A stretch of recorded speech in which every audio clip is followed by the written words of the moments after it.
Our imagination can be our own best friend, or it can be our greatest enemy. Just as we ourselves have an inner split within us, we have a dark side and we have a light side. We have a conscious element to us, as well as an unconscious element. We also have mental and physical. There is no limit to the amount of mental pain you can be in. It's not quantifiable, whereas there probably is a limit to the amount of physical pain you can be in. This is just one example of how the mind outweighs the body. And this can even be seen in studies regarding the placebo effect, where people are given a sugar pill, and because their mind believes so fervently that they will be cured as a result of this sugar pill, that can actually happen in their bodies. It's a perfect example of mind over matter. But when this goes against us is when our imagination tends to visualize the worst case scenario. I recently made a video about premeditatio malorum and about preparing for the worst, but that doesn't mean that we should always be thinking about the worst case scenario. It means that we should be prepared for the worst case scenario and ready for it if it occurs, but we shouldn't anticipate it, because there's some evidence out there that suggests that what we anticipate is drawn to us. So we need to be very careful with our expectations and our anticipations. Seneca famously said, imagination is worse than reality. And we see this in the sense of procrastination. When I was reading the book The War of Art by Stephen Pressfield, which is a book on how to overcome your own inner creative struggles, he talks about the idea that sitting down to do your work is often harder than actually doing your work. And this is because of all the hesitation, all the procrastination, all the thoughts that you're thinking about how hard it's going to be when you do sit down to do your work, what other things you'd rather be doing, whether this is going to work or be beneficial, or whether it's just a waste of your time. When you're thinking about these things, you're increasing your anxiety because you're thinking about so many different things, so many different options, so many different possibilities. And obviously this is going to freeze you into something like paralysis by analysis. This is why it's important not to think too much.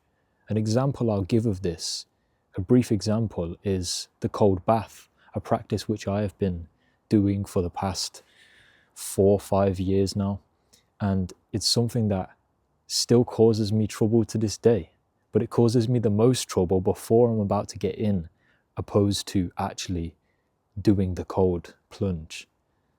And why I think this is because I imagine before I go in how bad it's going to be, how much I don't want to do this, how much this is going to suck, etc., etc., which just compounds in a feeling of anxiety and tension and apprehension that I feel in myself, which disenables me to confront the situation with my fullest capacity, presence, and resolve. Because I'm actually anticipating it to be necessarily harder than it actually will be.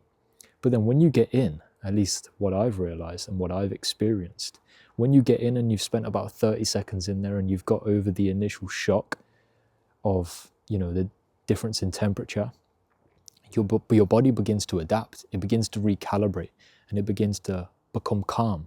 You just focus on your breath, you just focus on completing the task to the best of your ability, then time tends to fly.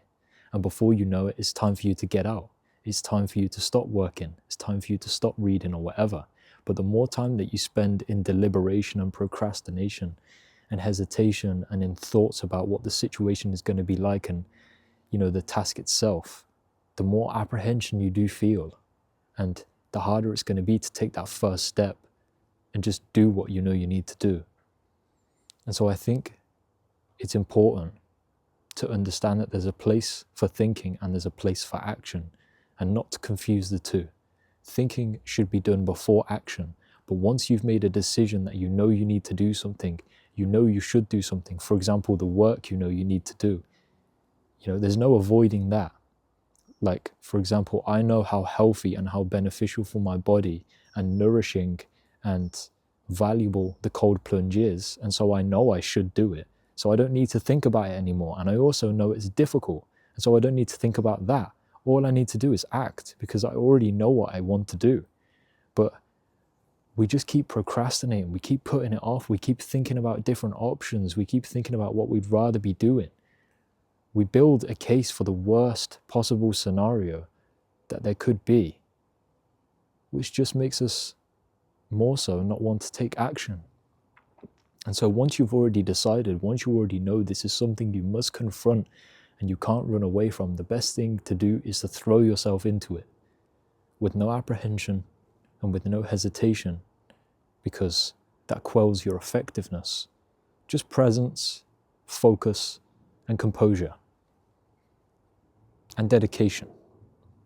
That's really all you need. But I want to bring this to you today because maybe you've been really struggling, procrastinating, putting things off, and you've been realizing that, hang on, when I actually just get down to doing what I know I should do, it becomes easier and it's not as hard as I thought it would be in my mind. And so what I want to tell you is, sometimes you need to quiet your mind. Sometimes you need to know that your thoughts aren't reality. Your thoughts aren't always true. Your thoughts aren't always you. And they can often be distracting, pernicious, and destructive. They're not just beneficial. So you need to be very careful differentiating between which thoughts you do give attention to and which thoughts you don't, which thoughts you engage in and which thoughts you disengage in. But when it's time for action, there is no longer time for thought. And to try and merge the two is to miss the whole point. Right time and a right place is of paramount importance. If you enjoyed this video, make sure that you like and subscribe and turn notifications on so that you never miss another video like this. Also, share this video with someone you think might benefit from this message. And I appreciate you very much for watching, and I'll see you guys in the next video. Take care.